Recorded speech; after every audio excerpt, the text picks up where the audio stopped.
Alors, bonsoir à tous et bienvenue dans cette parenthèse gourmande, 20 minutes de culture gastronomique. Alors, j'ai voulu cette parenthèse culturelle afin d'enrichir les connaissances et à replacer dans un examen, un concours ou pourquoi pas un dîner mondain. N'oubliez pas de couper vos micros. Si vous souhaitez intervenir avec plaisir, utilisez la main pour prendre la parole. Alors, on est parti avec ce soir, on a Dom Pérignon, le morbier, la tête de veau, pourquoi 75 centilitres et le fameux Paris-Brest. Alors, c'est parti avec le Dom Pérignon. Alors, Dom Pérignon, de son vrai nom, c'est Pierre Pérignon. Et c'est un moine bénédictin qui, selon la légende, a importé de Limoux la méthode de la prise de mousse du vin, dite méthode champenoise. Il est né en 1638 et décédé en 1715. À 13 ans et demi, en octobre 1652, il entre au collège des Jésuites de Chalon-sur-Marne. Il devient moine et entre à l'abbaye d'Auvilliers. Celle-ci est largement endettée à l'époque. Vous l'avez sur le PowerPoint. À l'époque, les abbayes perçoivent une dîme, D-I-M-E, qui est une contribution financière d'environ 10%, qui est versée en nature ou en espèces à toute institution civile ou religieuse. L'abbaye, elle reçoit des raisins de la région et leur transformation en vin est confiée à Dom Pérignon. Il se fixe comme objectif de créer le meilleur vin du monde et restaure pour cela les caves et pressoirs de l'édifice religieux. Il découvre par hasard la technique de coulage de cire utilisée pour sceller les bouteilles, comme celle qu'on trouve sur les enveloppes, en remplaçant les bouchons faits de bois et d'étoupe, c'est une sorte de fibre, par de la cire d'abeille. La bouteille devient ainsi complètement hermétique. Mais avec le temps, la cire d'abeille fondait et coulait dans le vin. Et à cause du sucre, une seconde fermentation s'effectuait en augmentant la pression dans la bouteille au point de la faire exploser. C'est grâce à cette erreur qu'il aurait compris la fermentation en bouteille.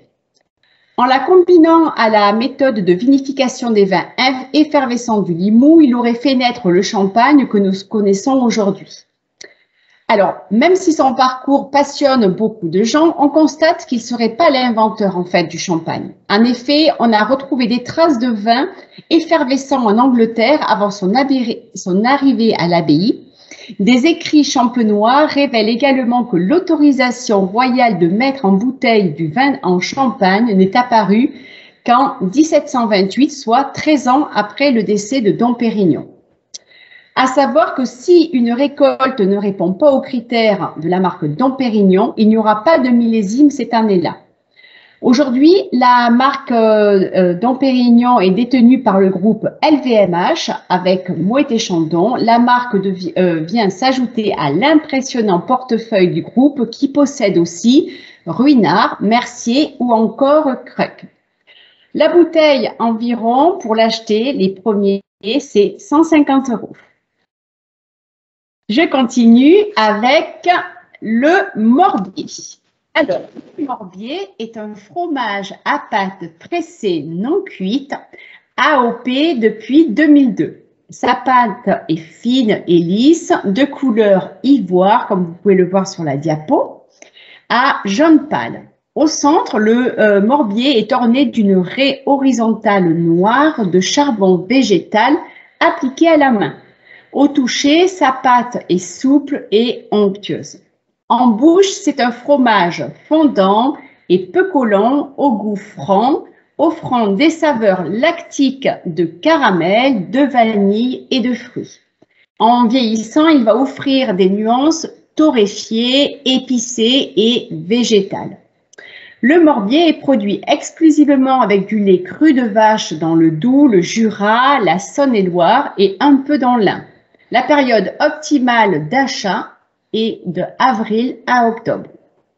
Le plus ancien document parlant du morbier est daté de 1799.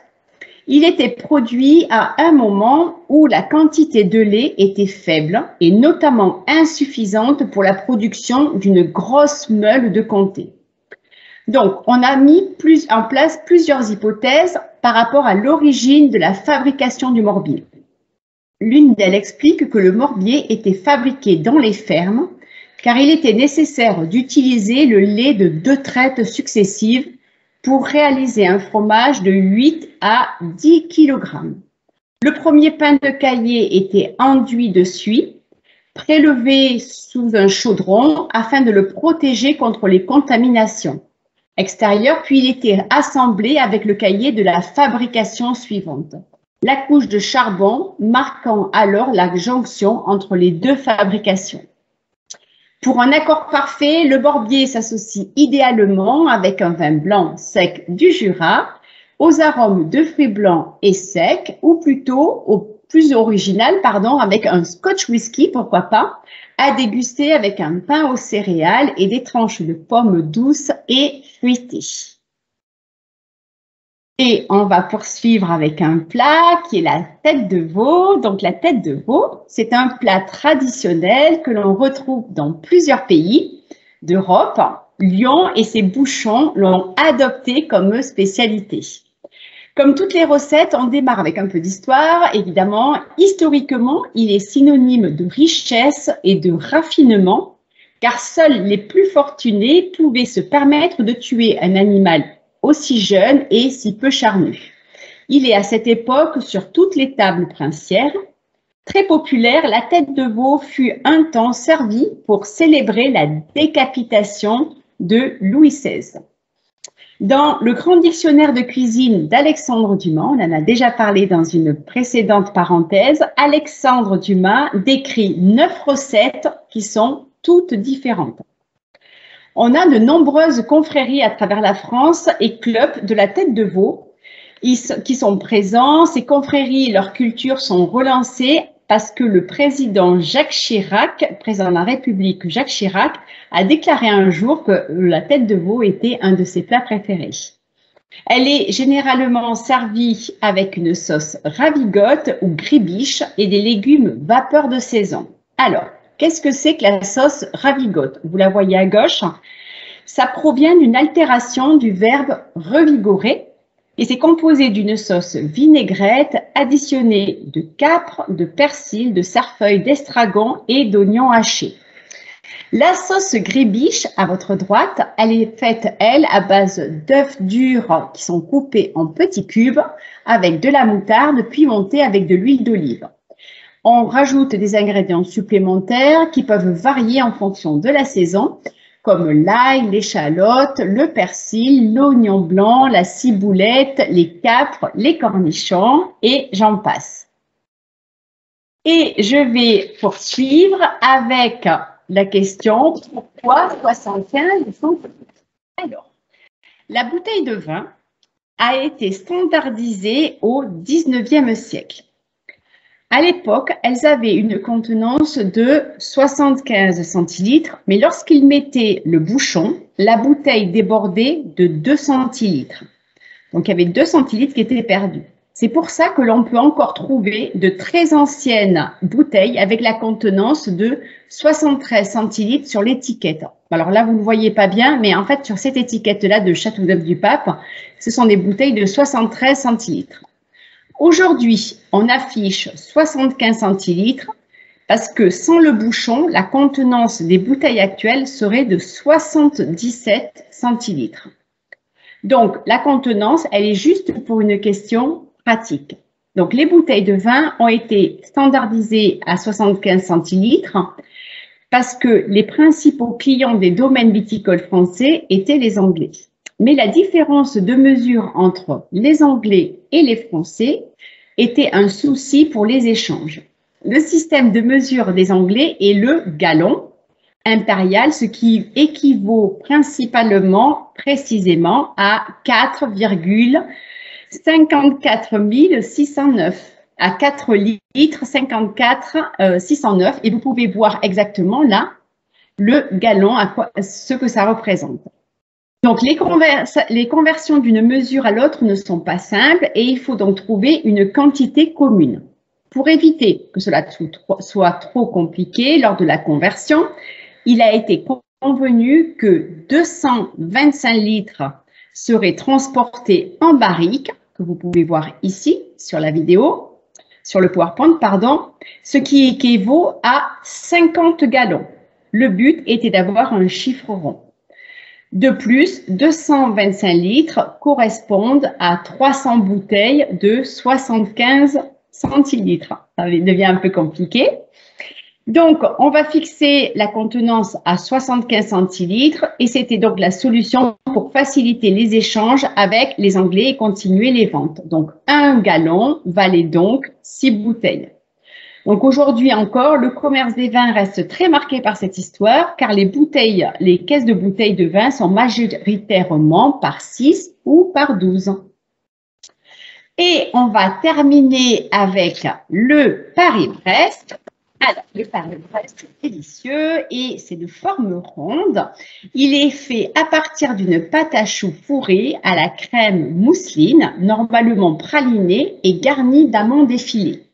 Il existe des Paris-Brest au chocolat, au café ou à la vanille. En 1891, Pierre Giffard est rédacteur en chef du Petit Journal, un quotidien parisien vendu à 1 million d'exemplaires. Vous pouvez voir d'ailleurs le début de la course ici avec devant le Petit Journal. Souhaitant démontrer l'intérêt de la bicyclette, il décide d'organiser une course de vélo de 1200 km à réaliser dans un délai de 7 jours. Le premier Paris-Brest, voit le jour avec 211 cyclistes qui s'élancent le 6 septembre 1881, rue Lafayette, devant l'immeuble du Petit Journal. L'histoire raconte que le Paris-Brest a été inventé par un pâtissier de Maisons-Laffitte, près de Paris, en hommage à la célèbre course de vélo qui en était à ses tout débuts. C'est Pierre Giffard, le fondateur de la course, qui aurait demandé à Louis Durand, le pâtissier, d'inventer un gâteau pour célébrer la course et ses coureurs. Certains pâtissiers courageux fabriquent encore des rayons de roues de vélo sur les grands Paris-Brest, dont certains peuvent faire un demi-mètre de diamètre et vous pouvez le voir aussi ici sur le PowerPoint. Et voilà, cette pause est terminée. Nous vous remercions beaucoup de l'avoir suivi. Je vous dis au 8 novembre avec le vin de paille, le bœuf de Kobe, Nostradamus, le pain au chocolat ou chocolatine, c'est la bonne question. Et puis, on terminera avec la guimauve. Je vous retrouverai également le 2 novembre avec À la rencontre avec Corentin Galen, grand vainqueur du trophée maître d'hôtel. Écoutez, merci beaucoup de vous être connectés. C'est adorable à vous. Je vous souhaite une bonne soirée. J'espère que vous avez appris plein de choses encore une fois. Et puis, je vous dis à très, très bientôt. Au revoir, Anaëlle. Salut, Marie. Salut, Greg. Au revoir, maman. Salut. Salut.